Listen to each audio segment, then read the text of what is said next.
नमस्कार मु देवेश दास आपनकु स्वागत करुछि मो चैनल मस्ती टाइम को। बंधुगण ध्यान दियंतु आज 8 तारीख मिथुन 24 दिन आषाढ़ मास शुक्ल पक्ष त्रयोदशी मंगलवार। आजिर राशिफल जानंतु कौन रही आपणक भाग्यफल। यह कहिबा पूर्वरु मोर अनुरोध कि टिके मो वीडियो को लाइक और चैनल को सब्सक्राइब कर दियंतु प्लीज। आजिर राशिफल मेष राशि अष्टम चंद्र जोगु मनरे विरक्ति भाव और चिड़चिड़ापन प्रकाश पाइब एवं चालीचलन व्यवहार कथाबार्ता विवादीय हेबो। अजथा खर्च वृथा भ्रमण लागी रहिबो एवं शारीरिक पीड़ा भोगिबे। निश्चितता को परित्याग करी अनिश्चिततार पश्चात्तावन करिबे एवं परिवार रे अशांतिर परिवेश रहिबो। वाणिज्य व्यवसाय और परिवहन रे क्षति पहुंचिबो एवं कर्मरे विफलता और कर्म प्रति अनाग्रह भाव प्रकाश पाइबो। जेउमानंकर कृत्तिका मेष सेमाने सतर्क हेबे। शुभ रंग सिल्भर शुभ संख्या 6 रिष्ट खंडन पाई मां चंडींकर आराधना करंतु। वृष राशि सप्तम चंद्र और बुधंक नक्षत्र भोग हेउथिबारु मनरे प्रसन्नता दाम्पत्य जीवन रे मधुरता एवं परिचित महिलांक ठारु साहाय्य सहयोग और धन मिलिबो। आमोद प्रमोद मौज मजलिस रे अधिक आग्रह रहिबो एवं परिवारर समस्त सदस्यंक मध्यरे उत्तम बुझामणा रहिबो। वाणिज्य व्यवसाय और परिवहन रे आय उत्तम हेबो एवं नूतन व्यवसायर सुजोग जुटिबो। कर्मरे सफलता और महिला सहकर्मींक सहयोग मिलिबो। जेउमानंकर रोहिणी वृष सेमाने उपकृत हेबे। शुभ रंग धड़ा शुभ संख्या 4 रिष्ट खंडन पाई आराधना करंतु मां कमलांकु। मिथुन राशि षष्ठ चंद्र और बुधंक नक्षत्र भोग हेउथिबारु रोग ऋण दुख शोक कलेश और मानसिक अवसादरु सामयिक मुक्ति मिलिबो। शत्रु माने मित्रतार हाथ बढ़ाइबे एवं आपणक वक्तव्य सम्मोहनर शक्ति रहिबो। परोपकार समाज सेवा और धार्मिक कर्मरे अधिक आग्रह रहिबो और देह मन सुस्थ रहिबो। वाणिज्य व्यवसाय और परिवहन रे आय अति उत्तम हेबो एवं कर्मरे सफलता और कर्मस्थानर समस्त बाधाविघ्न दूर हेबो। जेउमानंकर आर्द्रा मिथुन सेमाने सुफल पाइबे। शुभ रंग सबुज शुभ संख्या 12 रिष्ट खंडन पाई आराधना करंतु मां छिन्नमस्तांकु। कर्कट राशि पंचम चंद्र मंगलवार जोगु जश सम्मान सामाजिक प्रतिष्ठा एवं जन संपर्क वृद्धि पाइबो। पारिवारिक विवाद जमीजमा विवाद एवं पैतृक संपत्ति को नेइथिबा विवादर समाधान हेबो एवं संतान माने उच्च शिक्षा किंबा प्रतियोगिता मूलक परीक्षा कृतकार्य हेबे। वाणिज्य व्यवसाय और परिवहन रे आय अति उत्तम हेबो एवं कर्मरे सफलता और समस्तंकर श्रद्धार पात्र हेबे। जेउमानंकर पुष्या कर्कट सेमाने उपकृत हेबे। शुभ रंग सिल्भर शुभ संख्या 5 रिष्ट खंडन पाई आराधना करंतु मां समलेश्वरींकु। सिंह राशि शुक्ल पक्षर चतुर्थ चंद्र जोगु धन क्षति मानसिक अस्थिरता परिवार रे मनोमालिन्य स्वजन रे विवाद बंधुबांधवंक सह अप्रियता जानवाहन रे खर्चांत एवं आर्थिक ठकामीरे पड़ी पारंती। मन विषादग्रस्त रहिबो एवं शारीरिक पीड़ा भोगिबे। वाणिज्य व्यवसाय रे क्षति एवं परिवहन व्यवसाय रे विपर्यय घटिबो। कर्मरे विफलता और पदस्थ अधिकारींक रोषर शिकार हेबे। जेउमानंकर उत्तरा फाल्गुनी सिंह सेमाने सतर्क हेबे।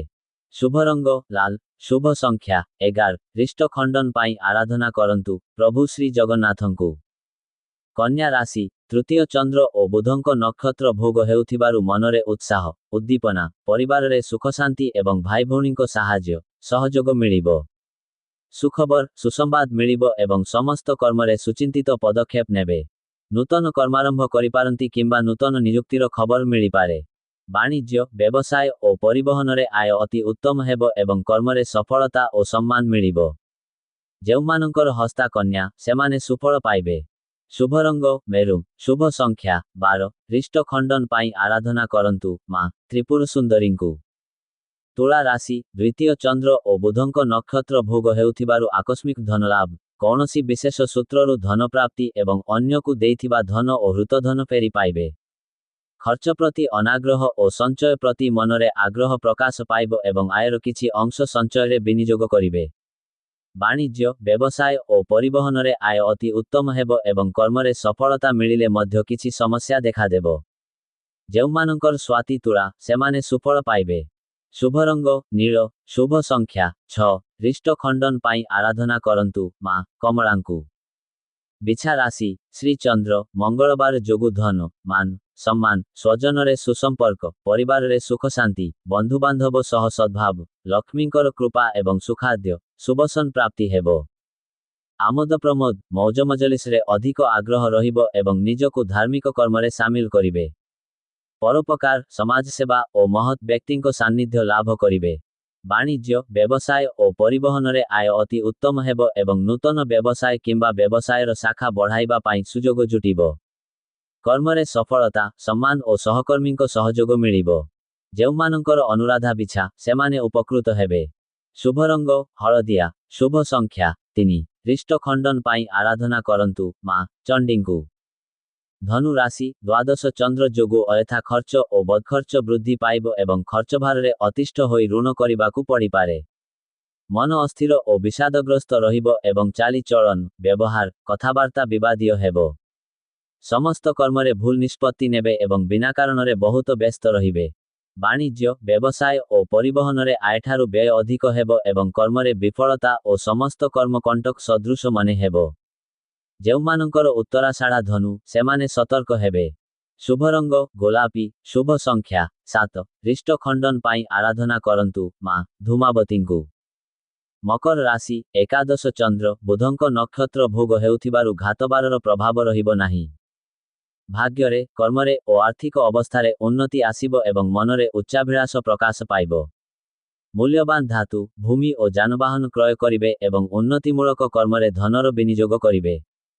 ସମସ୍ତ ଗୁରୁତ୍ୱପୂର୍ଣ୍ଣ ନିଷ୍ପତ୍ତି ନେବାରେ ସମର୍ଥ ହେବେ ଏବଂ ନୂତନ ବ୍ୟବସାୟର ଯୋଜନା କରିବେ। ବାଣିଜ୍ୟ, ବ୍ୟବସାୟ ଓ ପରିବହନରେ ଆୟ ଅତି ଉତ୍ତମ ହେବ ଏବଂ କର୍ମରେ ସଫଳତା ଓ ପ୍ରମୋଶନ ମିଳିପାରେ। ଯେଉଁମାନଙ୍କର ଶ୍ରବଣା ମକର, ସେମାନେ ସୁଫଳ ପାଇବେ। ଶୁଭ ରଙ୍ଗ ବାଇଗଣୀ, ଶୁଭ ସଂଖ୍ୟା 3, ରିଷ୍ଟ ଖଣ୍ଡନ ପାଇଁ ଆରାଧନା କରନ୍ତୁ ମା ଦୁର୍ଗାଙ୍କୁ।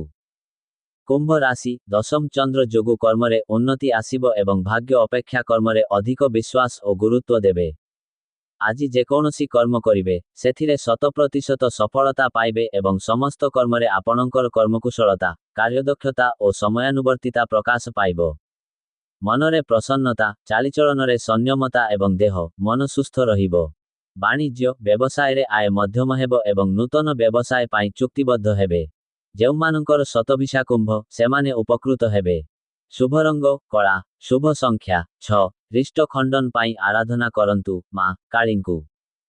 ମୀନ ରାଶି, ନବମ ଚନ୍ଦ୍ର, ମଙ୍ଗଳବାର ଯୋଗୁଁ ଯଶ, ସମ୍ମାନ, ସାମାଜିକ ପ୍ରତିଷ୍ଠା ଏବଂ ଜନସମ୍ପର୍କ ବୃଦ୍ଧି ପାଇବ। ଗୁରୁଜନଙ୍କ ପ୍ରତି ସମ୍ମାନ ଓ ଲଘୁଜନଙ୍କ ପ୍ରତି ସ୍ନେହ, ଶ୍ରଦ୍ଧା ଓ ଆନ୍ତରିକତା ଅଧିକ ରହିବ। କୌଣସି ସଭା କିମ୍ବା ସଂଗଠନର ନେତୃତ୍ୱ ମିଳିବ ଏବଂ ଧାର୍ମିକ କର୍ମରେ ନିଜକୁ ସାମିଲ କରିବେ। ବାଣିଜ୍ୟ, ବ୍ୟବସାୟ ଓ ପରିବହନରେ ଆୟ ଅତି ଉତ୍ତମ ହେବ ଏବଂ କର୍ମରେ ସଫଳତା, ଉଚ୍ଚ ସମ୍ମାନ, ଉଚ୍ଚ ପଦବୀ ପ୍ରାପ୍ତ ହେବ। ଯେଉଁମାନଙ୍କର ଉତ୍ତରଭାଦ୍ର ମୀନ, ସେମାନେ ଉପକୃତ ହେବେ। ଶୁଭ ରଙ୍ଗ ହଳଦିଆ, ଶୁଭ ସଂଖ୍ୟା 7, ରିଷ୍ଟ ଖଣ୍ଡନ ପାଇଁ ଆରାଧନା କରନ୍ତୁ ପ୍ରଭୁ ଗଜାନନଙ୍କୁ। ଧନ୍ୟବାଦ।